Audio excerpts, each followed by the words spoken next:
Caramel.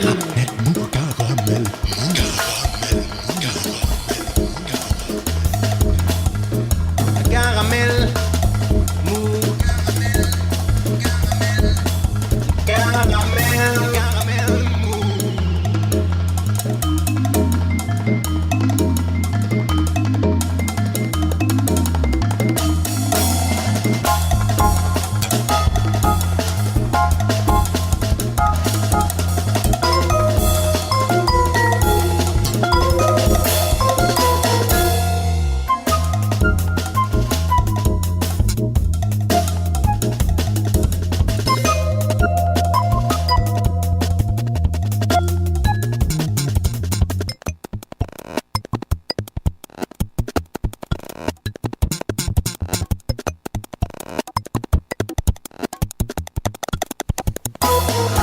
Bonsoir à toutes et à tous, Caramel Mou, saison 30, numéro 826. Ce soir, nous allons parler... Ah oui, pardon. Non, il faut que je vous prévienne, chers auditeurs et auditrices, ce soir, c'est une voix un peu différente de celle de d'habitude qui se présente à vous. Ce n'est pas celle de l'animateur vedette que vous connaissez si bien, mais celle du chroniqueur stagiaire qui s'est installé dans le fauteuil du patron. Et oui, le temps est à la révolte, mes amis, les insurgés s'immiscent jusque dans les studios de radio. Vous allez me dire, mais où est passée notre voix habituelle ? Cet accent du sud-ouest reconnaissable entre mille ? Cette intonation qui vient rythmer nos vendredis soirs sur le chemin du retour après le travail ? Eh bien, cette voix, chers auditeurs et auditrices, celle de notre ami Joe Kangourou, donc, celle qui incarne depuis 30 ans maintenant le début du week-end, eh bien, cette voix, figurez-vous qu'elle est partie. En vacances, elle est partie en vacances. Bon, vous avez eu peur. Oui, non, elle est juste partie en vacances avec son propriétaire, bien sûr, dans la belle ville de Venise, et ce pour la 9e ou 10e fois, on ne les compte plus. Certes, j'aurais éventuellement pu essayer, comme tous les gens qui gravitent autour de Joe Kangourou, de tenter de vous imiter la voix inimitable de Joe Kangourou, mais disons que pendant 1 heure, c'eût été un peu long, et puis surtout, comme elle est inimitable, par définition, tous les gens qui essayent échouent. En tout cas, Venise, c'est un très bon choix de ville, mon cher Joe, même si la dernière image de Venise qui me vient personnellement en tête, c'est cette photo prise sur la place Saint-Marc en octobre dernier, pendant les pires inondations qu'il n'avait pas connues depuis 10 ans. Photo sur laquelle 2 personnes, de l'eau jusqu'au nombril, tentent vainement de maintenir au sec des sacs de course Louis Vuitton.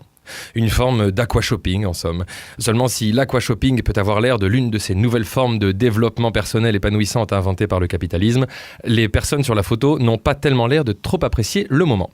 Oui, j'avoue, ce n'est pas l'image d'Épinal faite de gondoles et de carnaval, mais disons qu'aujourd'hui, la situation actuelle m'inspire tout autre chose. Oui, peut-être que cette photo d'aquashopping répond à sa manière à la question « Les enjeux climatiques et de justice sociale sont-ils vraiment liés ?» Demain, samedi, vous le savez, c'est la 3e marche pour le climat, le 4e acte dans la mobilisation des Gilets jaunes, sans oublier les blouses blanches qui se mobilisent également, agents des hôpitaux, de cliniques et des EHPAD, le tout avec un très probable renfort des lycéens, pourtant déjà bien éprouvés par la répression de cette semaine, ainsi que les étudiants de l'université Jean Jaurès qui étaient tellement nombreux hier pour l'AG qu'elle a dû se tenir à l'extérieur. Et quelque chose me dit qu'il va y avoir du monde. Quelque chose me dit que les dernières vidéos qui tournent en boucle sur les réseaux sociaux et sur lesquelles on voit des policiers humilier des jeunes, contraints à s'accroupir et à mettre leurs mains sur la tête ne seront pas tout à fait vaines. Et que quitte à pleurer, autant que ce soit tous ensemble et à cause des gaz lacrymogènes. Le rendez-vous est donc pris demain samedi 14h sur la place Armand-Bernard pour le début d'un cortège unitaire et unique. Pour ce soir, on avait prévu 2 invités et un chroniqueur. Quand on vous dit que le temps est à l'insurrection, au dernier moment, il y a eu 2 défections et il nous reste un invité et on a eu un chroniqueur à la rescousse. Ça, c'est formidable. Donc, un grand merci à Romain d'avoir maintenu son engagement. Un grand merci à Pierre d'être là aussi parmi nous. Juste après, donc, ce sera Romain, l'un des initiateurs tristes de l'Itinéraire Bis, un café culturel qui a ouvert il y a 9 mois dans le quartier Marengo. Il viendra nous parler de tout ça. Mais d'abord, on écoute la nouveauté de la semaine. C'est même la nouveauté du jour. Album qui sort aujourd'hui, l'album de Vulfpeck, ce groupe de funk américain déjanté absolument génialissime, qui sort donc son 4e album qui s'appelle Hell Climber, donc on va dire le graviteur de collines, un truc comme ça, avec Joe Dart à la basse, Woody Goss au piano, au clavier, Theo Katzmann au chant, batterie et guitare, et Jack Stratton à la guitare, batterie et clavier. Le titre s'appelle Darwin Derby et c'est tout de suite sur Campus FM.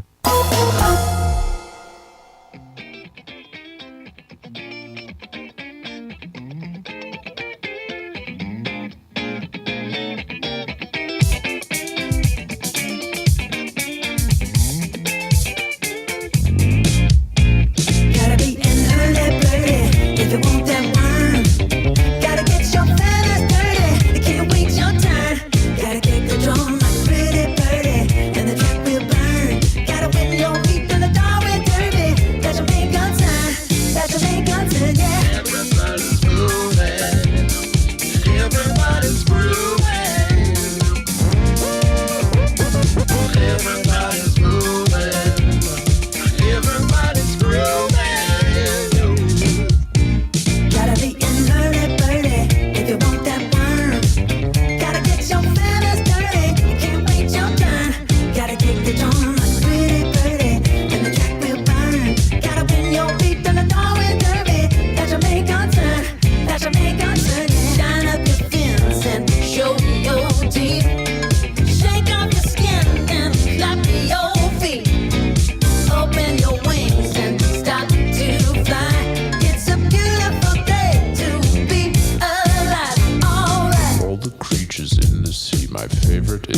does the shark have teeth? The shark has teeth to eat. And why does a whale have feet?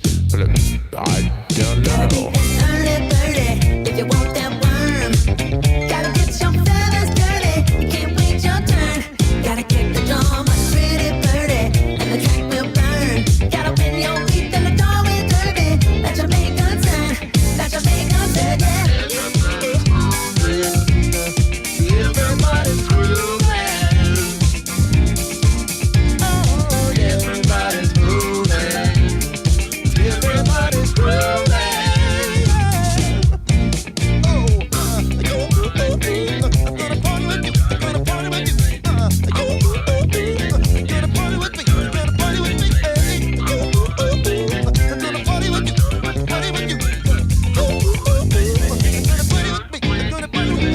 Shine up your fins and show your teeth.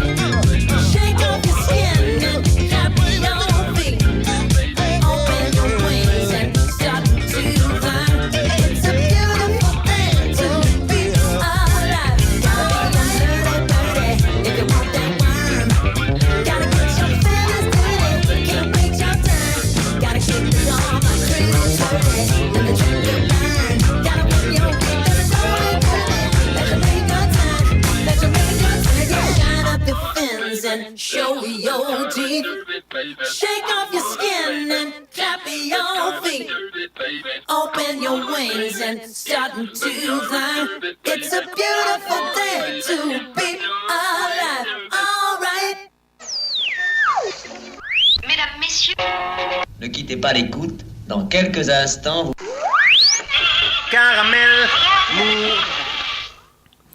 Caramel Mou, donc sur Campus FM 94. Aujourd'hui, pardon, c'est le vin blanc qui a du mal à passer. Aujourd'hui, je reçois Romain Jam de l'Itinéraire Bis. Bonsoir. Bonsoir. Romain, donc on se connaît, on va pas mentir aux auditeurs et auditrices, on se connaît déjà, hein, donc on va se tutoyer, ça va être plus simple, sinon le vous il va être difficile. En tout cas, il va pas venir naturellement. Donc Romain, tu fais partie des gens qui ont initié au tout début ce projet Itinéraire Bis. Itinéraire Bis, donc je le rappelle, c'est un lieu, un bar-restaurant, café culturel qui est situé rue de Périole à côté de la médiathèque. Et qui a ouvert en mars dernier. Voilà, le 17 mars. 17 mars dernier, ouais. Donc ça fait 9 mois. C'est ça, 9 mois un bon gros bébé. Et ouais.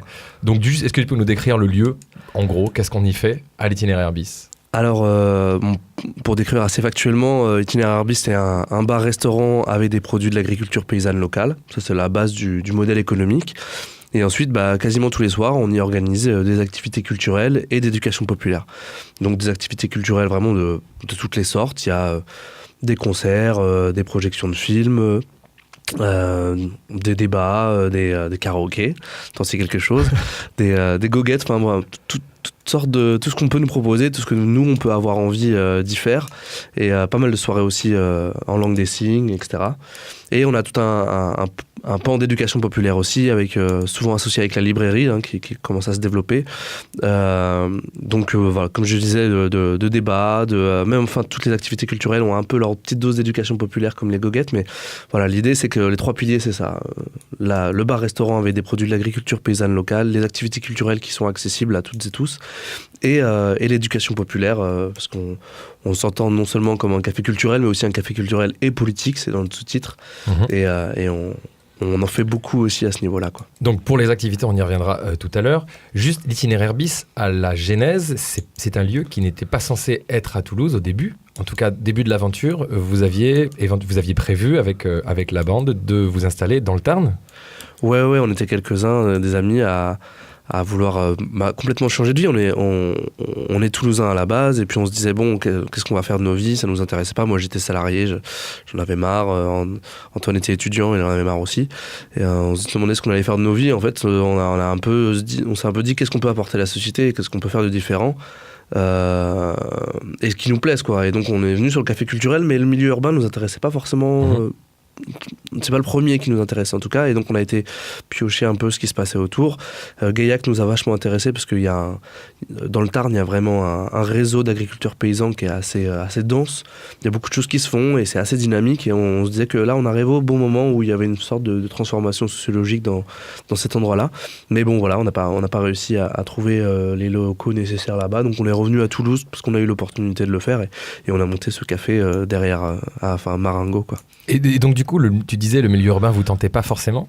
Pourquoi du coup la ruralité vous intéressait plus à ce moment-là? Je pense que c'était en termes d'offres culturelles. On se disait qu'on avait plus de choses à apporter dans un endroit qui est plus déserté par les offres culturelles que à Toulouse, où finalement, si on veut sortir voir un concert, on a une multitude de choix, quoi. Après, voilà, les choses sont pas tout à fait vraies. Il y a des endroits à Toulouse où il y a pas de proposition, donc on a quand même des choses à apporter. Mais on trouvait c'était plus important d'investir ce genre de lieu. Et il y avait aussi, on va dire, la démarche politique de se dire est-ce que le mode de la métropole hyper concentrée avec plusieurs centaines de milliers de personnes est tenable écologiquement? Et à un moment, on s'était dit peut-être pas, peut-être que c'est mieux aussi de revenir un peu à la campagne, d'être plus proche des producteurs avec lesquels on va travailler, de pouvoir travailler directement avec eux. Toute cette réflexion aussi, elle avait vachement animé notre projet initial. D'une certaine manière, elle l'anime toujours parce que c'est souvent avec ces gens qu'on travaille encore, mais on est un peu plus loin et ça revêt des dimensions un peu différentes, quoi. Parce que du coup, politiquement, vous aviez une volonté de vous adresser aux gens qui n'avaient pas forcément accès au vivier culturel que peut représenter une grande ville comme Toulouse. Et écologiquement, ou en tout cas dans cette dimension-là, vous aviez envie de traiter avec les producteurs locaux, mais vous le faites quand même. Oui, d'une certaine manière. Ouais, on continue à le faire aujourd'hui. Surtout pour le vin et la bière, parce qu'on va dire pour les légumes, etc., c'est plus compliqué. On va pas les faire déplacer à Toulouse, c'est complexe. Donc on passe par une épicerie paysanne qui s'appelle le Récantou. Et par Produits 631, qui est un regroupement de producteurs du département et de départements limitrophes pour aller livrer les restaurants, justement. Mais en tout cas, ouais, c'est vrai que d'une certaine manière, il y a un côté plus difficile, parce que les producteurs sont un peu plus loin, etc. Mais il y a un côté même dans l'animation culturelle qui est plus difficile en ville que peut l'être à la campagne. C'est-à-dire que la manière dont on va aborder les choses est assez différente. Quand on va à la campagne, je dis à la campagne, on était à Gaillac, hein, même si c'est un peu en dehors de la ville, ça reste quand même une ville assez grosse, hein, on n'est pas non plus mis nulle part. Mais comme il n'y a pas une offre culturelle extraordinaire, finalement on peut plus facilement faire découvrir des choses que les gens n'ont pas l'habitude d'entendre ou de voir. Et parce que les gens vont vous faire confiance, parce qu'ils n'ont pas à avoir d'autres alternatives, donc ils vont dire bon, je viens et puis je découvre quelque chose que je connais pas forcément. À Toulouse, du coup, c'est moins évident. Les gens ont plus l'habitude d'aller à des endroits où ils savent que la programmation leur va déjà, à avoir leur confort et leur communauté culturelle. Parce qu'en dépit de la variété de propositions culturelles qu'il y a à Toulouse, il y a quand même des habitués dans les lieux. Oui. Et c'est le cas aussi de l'itinéraire bis. Évidemment, oui. Non, mais c'est juste arriver justement à avoir cette implantation, à avoir cette habitude, fait que, c'est plus dur d'amener les gens vers les choses qu'ils ne connaissent pas. C'est ça que je veux dire. C'est que à la campagne. Mais après, oui, on a notre réseau d'habitués, on a un quartier, donc un quartier où il n'y a rien d'autre, mine de rien. Derrière la gare, il y a rien qui se passe de la mesure de ce qu'on propose. Il y a plein de choses, il y a du théâtre, il y a d'autres bars également, mais en tout cas, dans le type d'activité qu'on propose, il y a pas grand-chose d'autre. Donc, on fait ce travail malgré tout, mais il demande en tout cas un petit peu plus un peu plus d'énergie là-dessus, et c'est intéressant aussi, je pense. Parce que du coup, en termes de personnes, de bénévoles, vous êtes quand même assez nombreux. Il faut ouvrir du coup de 7h du matin, c'est ça? Ouais, 8h maintenant. 8h. Ah oui, c'était 7h, c'est devenu 8h. 8h jusqu'à minuit ou 2h. 2h du matin. Ouais. Oui, non, alors on était pas mal de bénévoles, parce qu'on a été tous bénévoles jusqu'en septembre-octobre, là, le temps de finaliser nos contrats pour certains. Mais oui, on a été toute une belle équipe de bénévoles pour les travaux, pour les premiers mois d'ouverture, où chacun a donné un peu le temps qu'il avait à donner, et puis on a tenu comme ça quelques mois. Et c'est une grosse... c'est en termes d'horaire, on doit être parmi les plus gros à Toulouse. Grosse amplitude. Ouais. Voilà, c'est ça. Mais on tenait à la fois à être un lieu où on peut faire la fête le soir, mais aussi un endroit où la personne qui va prendre son métro, va aller au boulot, etc., peut aller prendre son café le matin, quoi. Alors précisément, du coup, il y a une grande plage horaire Ouais. Et du coup, on peut s'imaginer que ceux qui viennent le soir à 22h sont pas ceux qui seront là à 8h du matin le lendemain. En général, ouais. En général, enfin, ils Mais sont- ça arrive des fois, c'est pas de bol. Ou alors ils sont encore peut-être sous encore de la veille. Voilà, on a mis un matelas en haut. On peut dormir à l'itinéraire bis, sachez-le. Voilà. Non, plus sérieusement, du coup, ça veut dire que on a donc là, on est à côté de la gare, Ouais. donc on peut se dire peut-être qu'il y a des cheminots, peut-être qu'il y a des gens aussi qui viennent, Ah oui, qui oui, travaillent tout à à fait. côté et qui viennent le matin prendre leur café. Ça arrive, ça vient. Mais ça... des cheminots, effectivement, des gens, des entreprises qui sont dans le coin, quoi. Le matin, ça met du temps à venir parce que c'est une habitude qui s'est perdue. À une certaine époque, tous les ouvriers, ils allaient prendre leur café parce que c'était vraiment pas cher. Nous, il est à 1 euro le matin, donc c'était vraiment un peu pour ça aussi. Ouais. Donc, ils allaient prendre le café le matin avant d'aller au boulot ou à leur pause sur le chantier. Malheureusement, on est dans un endroit où il n'y a pas forcément une multitude d'ouvriers. Bon, il y a des travaux, et quand il y a des travaux, il y a des ouvriers, mais c'est une chose qui n'est pas forcément évidente. Donc, c'est les gens qui sont dans des bureaux, ils ont leur machine à café. Donc, l'habitude a du mal à se reprendre et on veut tester un petit peu ce truc-là, voir si ça peut remarcher. Et, même si c'est timide au début, voilà, c'est aussi un rôle politique qu'on se donne qui est peut-être moins visible que, je sais pas, organiser des débats ou prendre des positions sur tel ou tel aménagement urbain, mais ça a son rôle aussi et on y tient. Parce que je me souviens d'une anecdote que tu racontais il y a quelque temps d'un vieux cheminot ou un cheminot à la retraite qui était venu un matin, c'est ça? Oui, c'est ça. Moi, je fais pas souvent le matin, mais une des fois où je l'avais fait, il y en avait un qui était venu justement en disant je suis surpris que ce soit ouvert. Justement, il m'avait dit les cafés ouvriers comme ça, je croyais que ça se faisait plus et ça me fait très plaisir.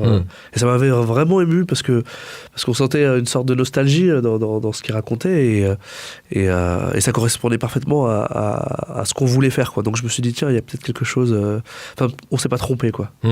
Parce que du coup, le rôle, faut que j'arrête de dire du coup, le rôle social d'un lieu comme ça, il est quand même assez important. Vous avez, vous, une dimension politique qui ne se départit pas de votre existence, du simple fait que vous avez voulu créer un lieu, un café. D'ailleurs, c'est la devanture, c'est café culturel et politique. Ouais. Et il y a cette volonté d'être un rôle de lien social.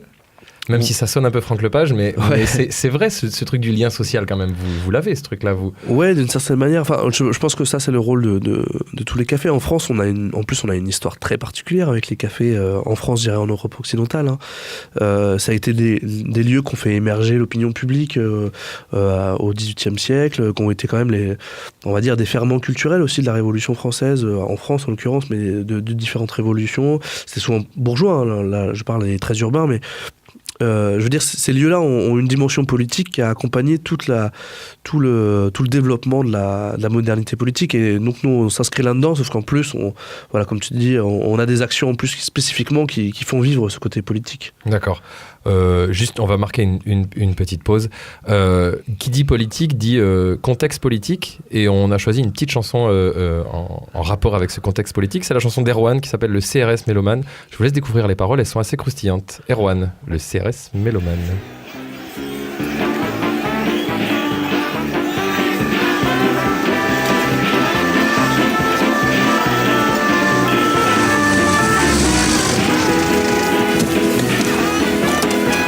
Erwan, le CRS Mélomane, chanson de circonstance. Donc je suis toujours avec Romain de l'Itinéraire bis. Je rappelle, l'Itinéraire bis, c'est un café culturel qui est situé dans le quartier Marengo. Itinéraire bis, c'est plus de 120-130 événements, j'ai calculé, sur les 9 derniers mois. C'est quand même... 120-130, ah oui, d'accord. Entre 120 et 130, un truc comme ça. Je n'ai pas à compter exactement. Mais donc, tu me disais, soirée goguette, des projections débats, des cafés signes aussi, avec initiation à la langue des signes, des marchés de créateurs, des enregistrements d'émissions de radio, avec Pas plus haut que le bord. Voilà, et bientôt un peu plus haut que le bord. Un peu plus haut que le bord, ah oui, c'est ça. Oui, c'est ça. Bientôt, ouais. Des soirées de jeux de société, des conférences gesticulées, des concerts, du théâtre d'impro. Il y a plein de soirées, c'est entre 3 et 5 événements par semaine. Ça s'organise tout ça comment fonctionne la programmation, qui décide, etc. Itinéraire bis, c'est une association pour l'instant, donc qui se divise en différentes commissions. Une association qui a vocation à se transformer en cycle, mais on en parlera après. Mais donc qui se divise en différentes commissions. Il y a la commission programmation qui est plus sur le spectacle vivant professionnel, une commission éducation populaire et débat qui organise les débats justement. Et ensuite, bon voilà, je vais pas faire toute la liste, mais et toutes les personnes, donc qui soient salariés du lieu ou pas, donc tous les bénévoles peuvent venir et proposer des choses et tout se décide collectivement, quoi. Donc il y a des espèces de collèges de décision. Voilà, c'est ça. Donc il y a des commissions, c'est ça, Voilà, oui, des commissions programmation, des commissions pour la nourriture, pop, par exemple. pour la nourriture. Pas forcément. Non, pas tant parce que c'est compliqué à organiser. On a fait comme on pouvait et puis il y a beaucoup de choses, beaucoup de choses qu'on avait tranchées avant, donc ça valait pas forcément le coup. Mais on va dire que tout le monde peut des fois un peu proposer un producteur en plus ou des produits ou des cocktails. En plus, quoi. Donc on va dire qu'il n'y a pas de commission dédiée à ça. Il y en avait une au début, mais on s'est aperçu que finalement c'était plus une commission qui gérait le planning des bénévoles qu'autre chose. Qu'un réel choix. Voilà, ouais. Mais en tout cas, voilà, il y a une vie dans laquelle tous les bénévoles peuvent s'impliquer, avec en plus la spécificité du samedi. Je ne sais pas si on en parle maintenant, mais Oui, on peut, complètement. mais avec justement le samedi où les bénévoles gèrent entièrement la cuisine et le bar. Mhm. Et donc il n'y a pas de salariés sur place et où tous les bénéfices sont reversés pour une part aux artistes qui viennent jouer ce soir-là quand il y a des artistes. Et sinon à des associations qu'on a identifiées ou des collectifs dont on partage les combats. Il y a eu le collectif contre l'aménagement de l'hôpital, enfin contre le déménagement de l'hôpital Lagrave. Mhm. Il y a SOS Méditerranée qu'on soutient aussi. J'ai pas toute la liste non plus parce que je crois que de mois en mois on essaie de trouver d'autres associations à soutenir. Mais voilà, l'idée c'est une partie des bénéfices, une grosse partie des bénéfices leur sont reversés. Voilà. Et du coup, avec une soirée avec un thème commun, avec un thème. Non, là c'est les samedis normaux quand il y a un Voilà. concert ou quand il y a des. Après il y a des soirées de soutien. C'est d'autres samedis où par exemple une association va dire nous on a besoin pour une campagne d'argent, et eux-mêmes organisent une soirée dans le locaux. Avec le même fonctionnement, donc. Et sauf que voilà, avec le même fonctionnement. Donc nos bénévoles et leurs bénévoles gèrent le bar et la cuisine et on leur reverse les bénéfices de la soirée, quoi. D'accord. Donc il y a des bénévoles d'un côté et puis il y a des salariés ou futurs salariés de l'autre. Voilà, c'est ça. Comment ça va se passer? Comment ça se passe et comment ça se on projette? fonctionne un peu à vue parce qu'on ne sait pas trop encore. Il n'y a personne qui avait fait ça avant, il faut se rendre compte. Hein. Je veux dire, on n'est pas barman, on sert des bières, on n'est pas programmateur, on programme. Enfin voilà, je dis souvent, c'est une grande bande d'amateurs, donc on fait au fur et à mesure. Pourtant, on a 35 à 40 repas par jour, hein.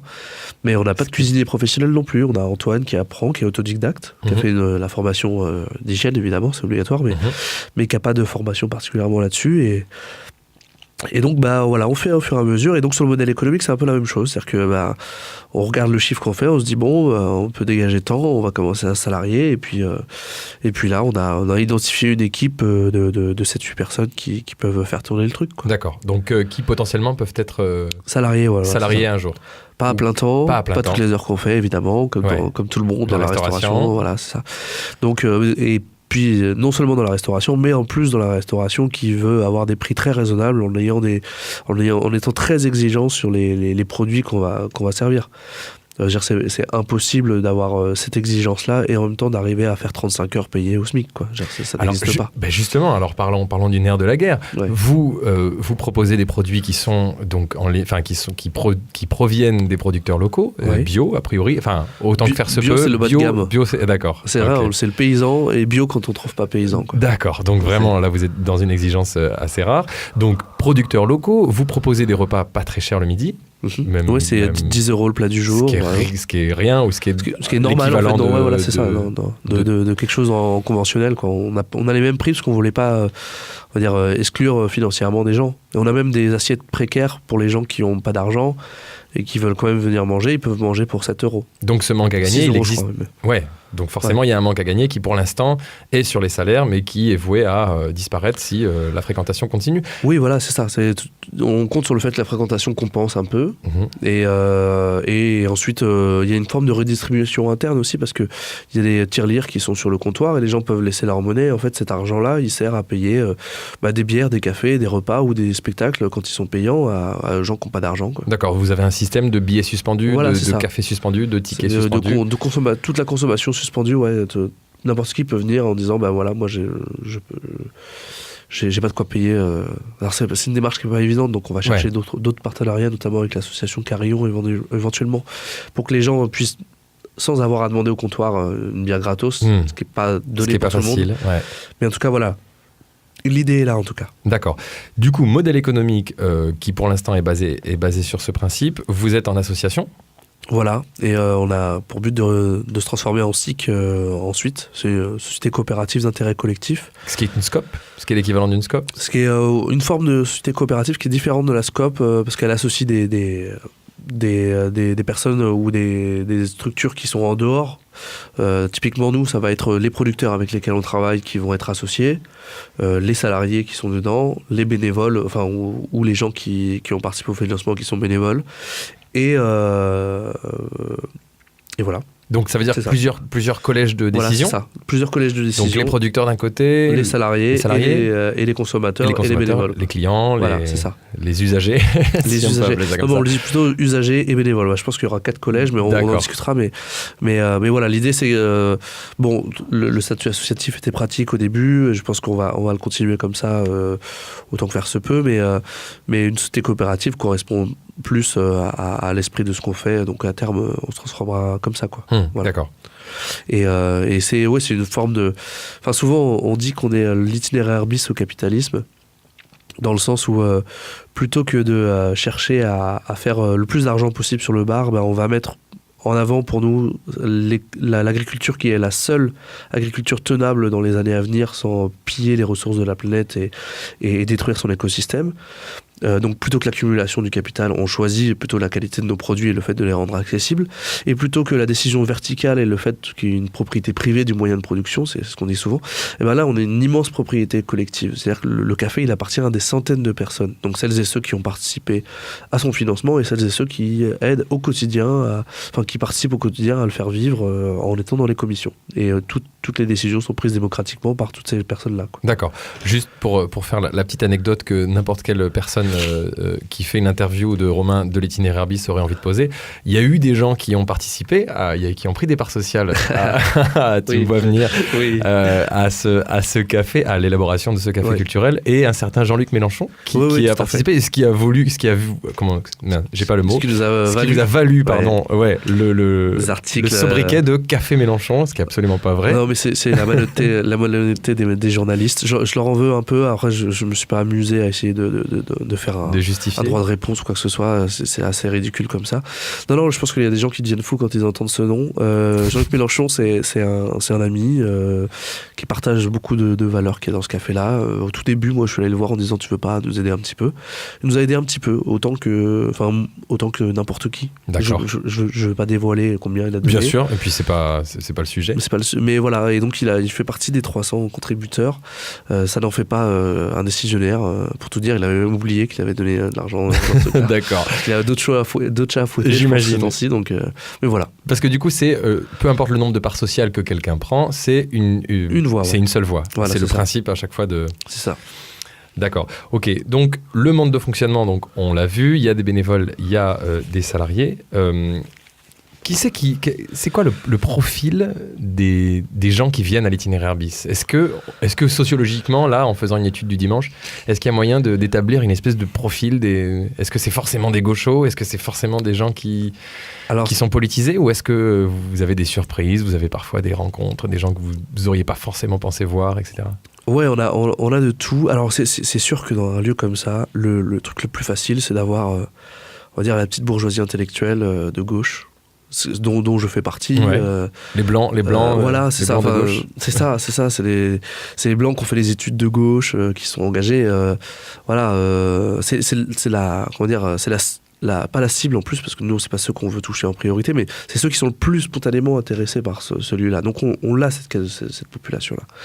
Après, on a la population du quartier qui s'y mêle. Et le quartier est très très mélangé. Parce D'accord. qu'entre Bonnefoy et Marengo, on a des sociologies qui sont extrêmement différentes. Et vous le voyez, vous, à Et l'intérieur là, et là, on le voit vraiment. On le voit vraiment. Et puis, on a aussi, on va dire, les habitués des troquets, celui qui vient prendre son blanc à 11h du mat tous les matins, et qui sont plus de la catégorie populaire, quoi. Donc, on arrive à avoir ce mélange. Je pense que plus ça va aller, et plus on aura de mélange, justement, et et plus on sortira du bar de Bobo, comme on essaie de dire. Alors je sais pas si l'expression est un peu utilisée par tout le monde à des fins différentes et en caractérisant des choses différentes, mais voilà, qui sort de la petite bourgeoisie intellectuelle. Je pense qu'on sort un petit peu de ça par rapport à d'autres cafés qui ont pu être faits par le passé ou aujourd'hui dans différentes grandes métropoles. J'ai l'impression déjà on sort vraiment de ça. Mais c'est un travail à faire tous les jours, honnêtement. Et puis c'est le plus passionnant. Le plus intéressant. Ouais.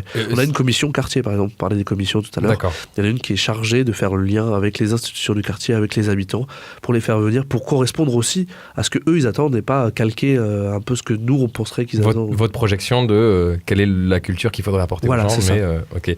Parce que précisément cette question-là, elle s'était posée, je me souviens à l'époque des Nuits debout, où on se rendait compte que c'était dans le mouvement social qui se montait à l'époque, donc c'était en 2016, c'était il y a 2 ans, où c'était des blancs qui s'installaient sur une en gros, je schématise, évidemment je suis très caricatural, mais c'est pour me faire l'avocat du diable et pour se poser les questions.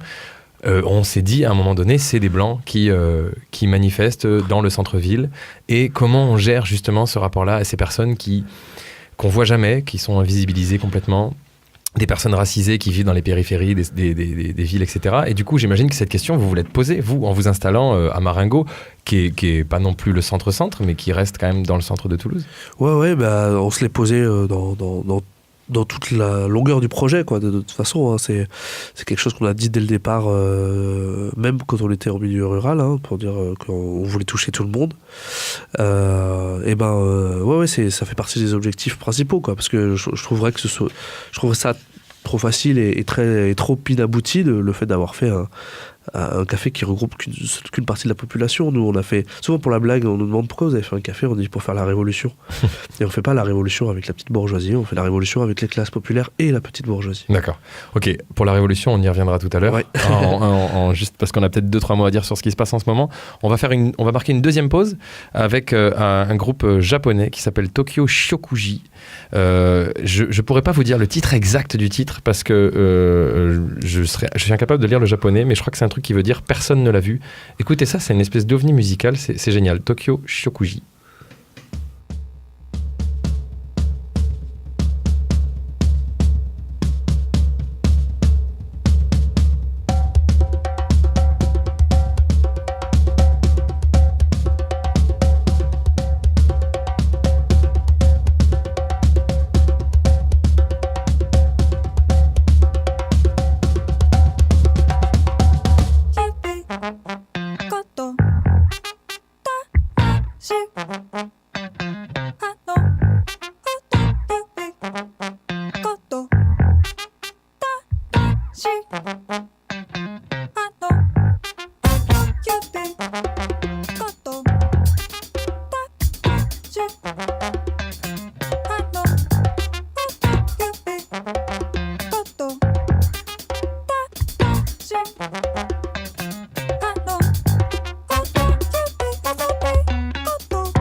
Tokyo Shiokuji sur Campus FM. Je suis toujours avec... vous êtes bien sur Caramel Mou d'abord, parce que c'est quand même le titre de l'émission. D'abord, Caramel Mou sans Joe Kangourou, l'animateur vedette de d'habitude. Rassurez-vous, il revient la semaine prochaine. Je suis avec Romain de l'Itinéraire Bis, donc ce café culturel situé dans le quartier Marengo. Nous parlions du mode économique, du modèle de fonctionnement. Vous allez passer en SKIC, Société coopérative d'intérêt collectif. Des gens qui viennent dans votre lieu, ce café culturel. Tout à fait. Là, du coup, qu'est-ce qui va, du coup, pour la suite, comment ça va se passer ? Il va y avoir encore d'autres projets, d'autres types des choses nouvelles à annoncer dans la programmation Oui, on a un milliard d'idées. De toute façon, c'est sûr. On a plus pas assez de temps dans une journée pour les réaliser.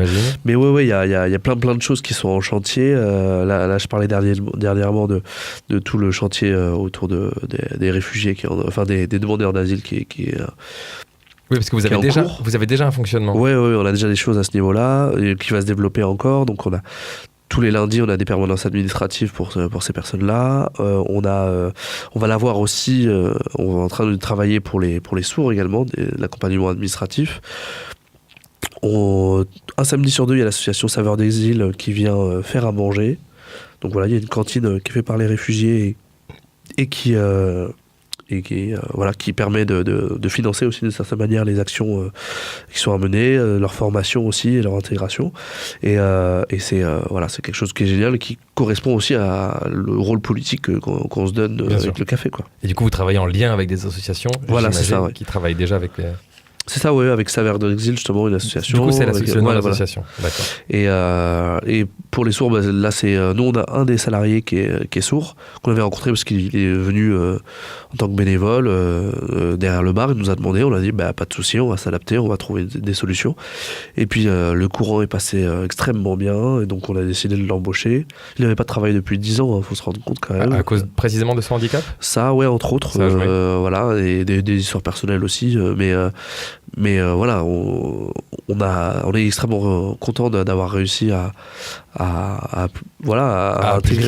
l'intégrer aussi lui et d'autres, hein, parce qu'il y a énormément de gens qui étaient, on va dire, éloignés de l'emploi, qui ont participé à cette aventure et qui sont là, quoi. D'accord. Et qui ont retrouvé du sens à travailler aussi, parce que c'est pas pour engraisser un patron, c'est pas un travail à la chaîne dégueulasse, non, ça a du sens et ça participe à une vie locale et puis c'est positif. Donc je pense que dans ce cadre-là, il y a beaucoup de gens qui seraient prêts à travailler.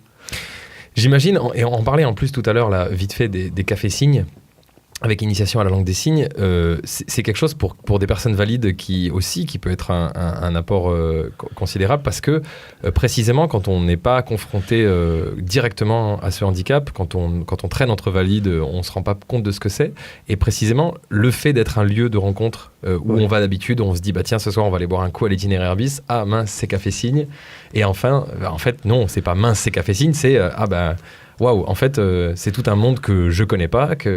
Ouais, c'est ça. Et puis les gens s'y intéressent quand même pas mal. Hein. Et on est assez surpris du fait que les gens jouent le jeu et s'y prêtent beaucoup. Quand Philippe il est au bar, donc le salarié qui est sourd, les gens ils prennent les feuilles de traduction, ils travaillent, on les voit un petit peu dans le coin du bar, ils travaillent les gestes, en train de travailler les gestes, et puis ils arrivent et des fois c'est moi qui viens les servir, ils disent non, nous on voulait l'autre, on a on a travaillé. Donc non, ça c'est assez bien reçu en général, hein. Il y a des fois des gens qui mettent du temps à comprendre parce que c'est pas habituel, mais non, mais c'est bien, et puis on découvre un monde assez extraordinaire où il y a là je suis très curieux de faire certaines choses. Là vous connaissez le jeu de Dixit, le jeu de société? Oui, ouais. Et je les ai vus jouer une fois en SIG. Ah, super. Jeu. Et j'adorerais jouer ce jeu en SIG, quoi, parce que ça lui donnerait un autre sens, quoi. D'accord. Même, donc c'était des valides et des non-valides qui jouaient, enfin. Alors là, c'était tous des sourds. Enfin, en tout cas, tous des gens qui signaient. Parce que il y a des gens qui signent qui sont pas sourds, mais en tout cas, ils jouaient à partir de SIG. Et des fois, c'est des SIG. Bon, c'est assez. On devine assez facilement ce que c'est. Et ça a une certaine poésie, quoi, comme n'importe quelle langue, en fait. Et en la découvrant, voilà, on découvre un autre monde aussi, une poésie, une manière de construire les phrases, une manière de voir les choses, qui fait que c'est hyper intéressant. J'adore. J'imagine. Pardon pour la transition, parce que j'avais aussi envie d'évoquer une question. On passe du monde du silence au monde du bruit, et peut-être trop de bruit. On a vu récemment, donc c'était en octobre dernier, fin octobre, Le café Au Bohème, qui est situé dans le tout à quartier fait. Palais de Justice, qui s'est vu une interdiction de jouer de la musique amplifiée. Ils ont dû faire une étude d'impact acoustique, ils ont dû poser un limiteur de son. Là, ils reprennent en douceur, là ça fait juste fin novembre qu'ils ont pu reprendre la musique amplifiée. C'est un vrai problème, c'est une vraie question, le voisinage, Oui. le bruit. Vous avez été confronté à ce problème déjà ? Ouais, on est confronté à ce problème, quoi. Enfin, comme 99% des endroits à Toulouse, hein, c'est sûr.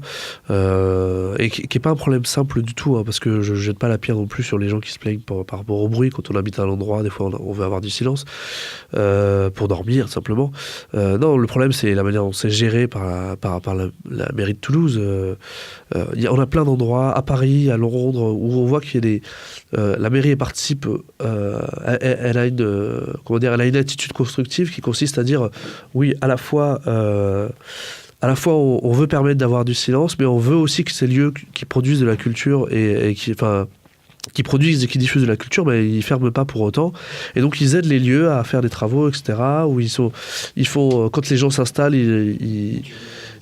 finalement, il y a un espèce de principe d'antériorité qui, genre, quand on déménage à côté d'un bar qui fait du bruit, d'une certaine manière, on le sait, quoi. On peut pas un mois après ou un an après appeler les flics en disant il y a du bruit en bas de chez moi. Tu vois, c'est compliqué. Donc voilà, je pense que la mairie de Toulouse le gère très mal.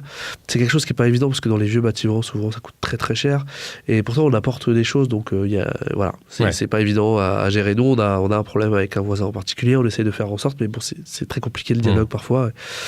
Et voilà, bon, on va voir hein, comment ça va se dérouler, mais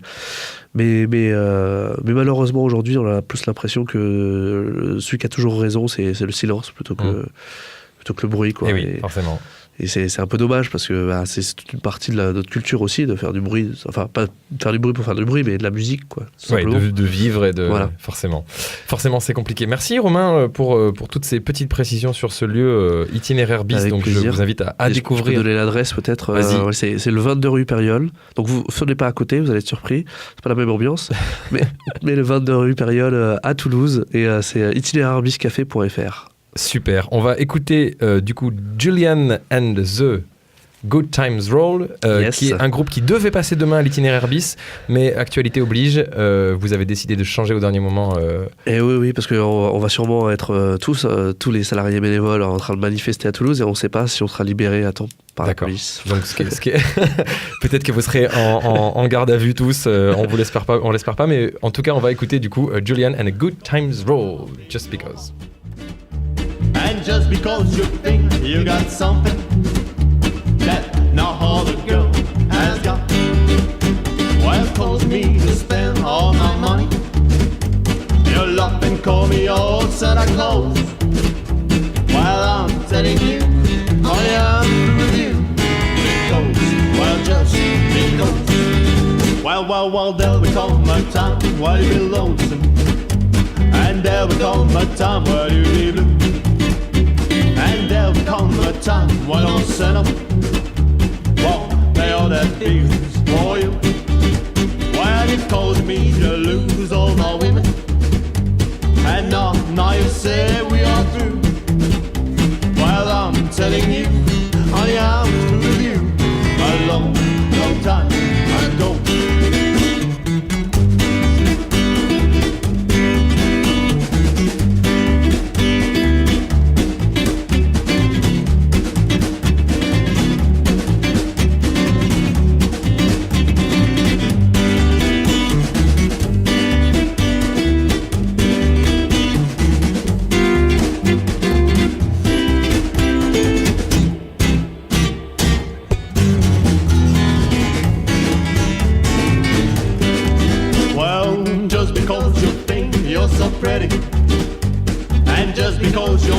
Thinks you're the hottest thing in town. Just because you think you got something that no other girl has got. Well, it caused me to spend all my money. Honey, you love and call me all Santa Claus. Well, I'm telling you, I am through with you. Because, well, just because. Yes, I'm telling you, I am through with you.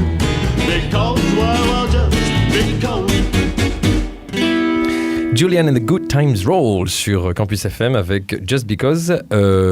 Merci encore Romain donc de l'itinéraire bis de nous avoir donné toutes ces précisions.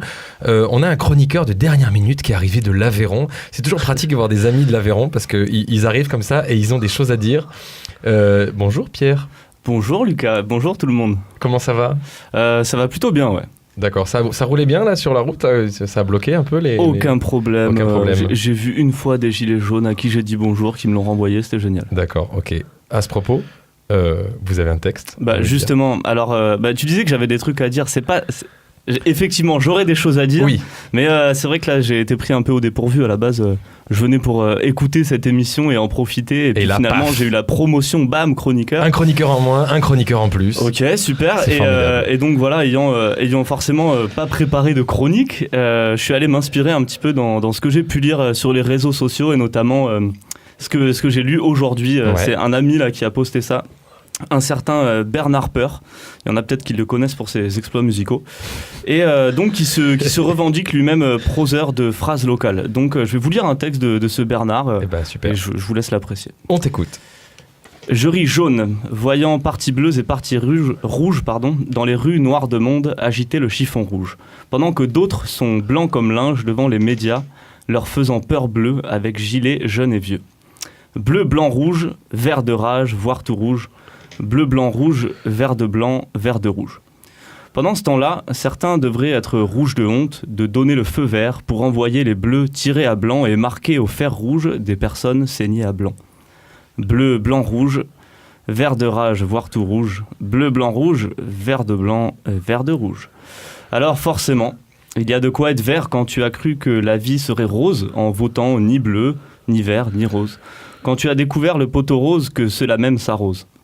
Il y a de quoi s'en faire quand on t'en raconte des vertes et des pas mûres.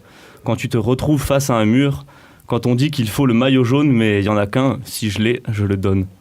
Il y a de quoi être vert quand tu vois que l'or noir remplace le billet vert, qu'on perd le fil rouge, qu'on zoome le fait divers, qu'il n'y a rien qui bouge, même en slip l'hiver.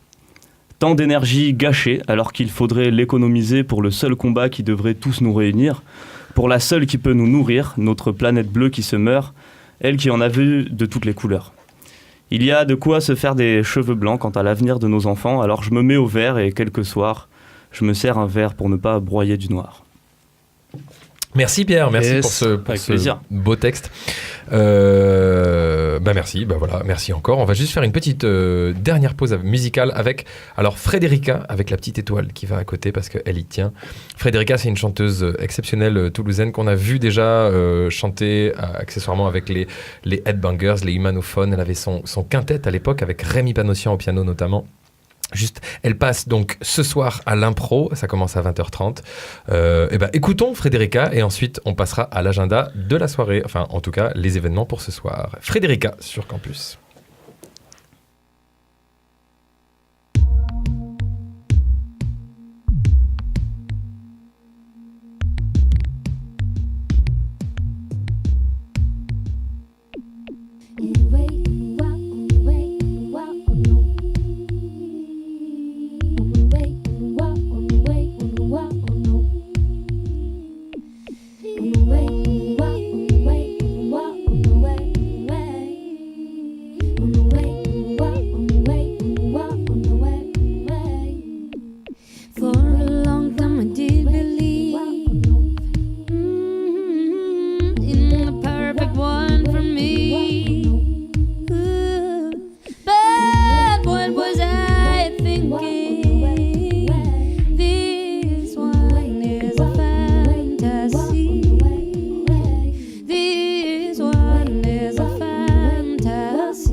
Someone different, but someone like me, with no fault, spirits and all my qualities.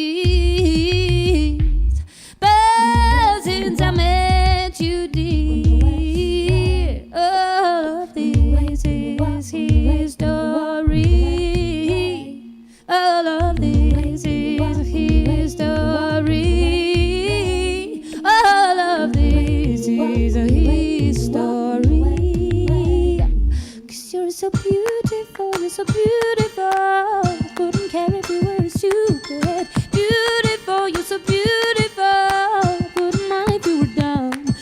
so beautiful, you're so beautiful. I wouldn't care if you were a torpid. Beautiful, you're so beautiful. I wouldn't mind if you were dumb or let you be bad.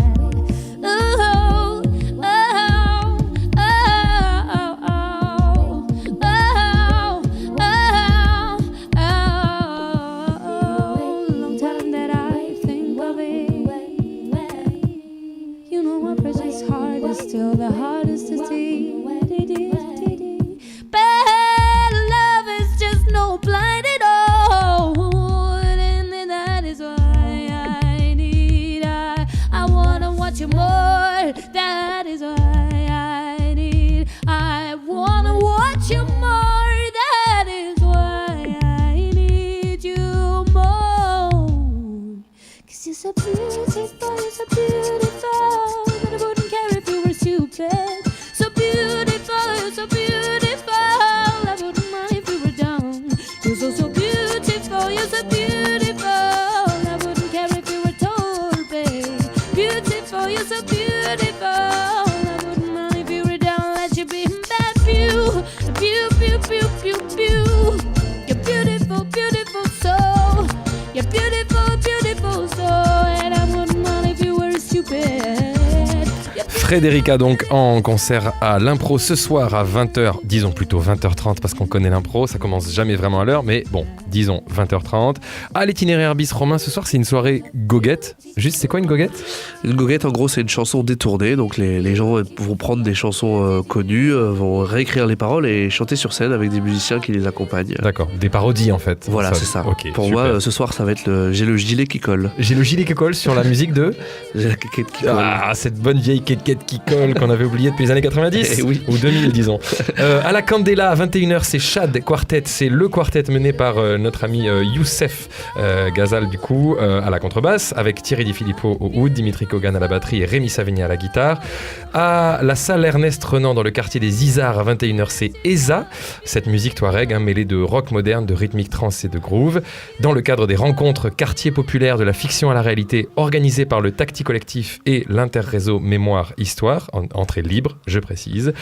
À l'Auditorium Saint-Pierre-des-Cuisines à 20h, c'est les musiciens et danseurs étudiants de l'Institut supérieur des arts de Toulouse, l'ISDAT, qui investissent l'univers musical et sonore de Moondog sous la direction de David Audrechy, qu'on connaît bien, avec Denis Badeau et Nadine Ernu. Donc je pense que ça risque d'être une soirée, c'est à 20h, donc faites vite, ça risque d'être une soirée assez chouette. Au Bijou à 21h30, les suivants, c'est un spectacle concocté par Valérian Renaud, donc le chanteur des je ne sais plus le nom du groupe, ça ne me revient plus. Bref, c'était un groupe génial il y a 7-8 ans, qui chante du Brel, accompagné par Baptiste Dubreuil au piano. Au taquin, c'est les Soul Jazz Rebels. Et juste pour précision, le 12 décembre, vous trouverez au Métronome, donc mercredi prochain à 19h, il y a un concert de soutien aux sinistrés de l'Aude, qui est organisé entre autres par le festival Convivencia. Vous trouverez là-bas Moussé Aki, Marat Kilo, Mamadi Keita, Bernardo Sandoval, Serge Lopez, Eza justement, Hugo Shakes and the Go-Go's, Carlos Valverde et bien d'autres. Et puis le samedi 15 décembre, donc le samedi d'après, notez-vous déjà dans votre agenda le grand bal d'un archer dans le Yucca à Mixart Miris avec Edredon Sensible et des copains. Ils seront 36 sur scène, ça risque de dépoter, avec Sec, etc., etc. Il y a plein d'autres groupes absolument géniaux. Mais Joe Kangourou vous en reparlera la semaine prochaine à ce même micro. Quant à moi, je vous retrouverai la semaine prochaine aussi, mais dans le fauteuil du chroniqueur stagiaire, avec comme invité Madame Claire Suhubiette, qui aura plein de choses à vous dire absolument géniales sur sa vie de musicienne et de professeur à l'université. Enfin, voilà, ça va être super. À la semaine prochaine. Romain, dernier mot ? J'en profite pour dire qu'on est en direct aussi à l'itinéraire bis, parce qu'ils ont mis l'émission. Donc on leur fait un coup quand salut même. l'itinéraire bis, bien sûr. Merci à tous et à la semaine prochaine, bien sûr, sur Campus FM. Salut les filles et les gars. Caramel!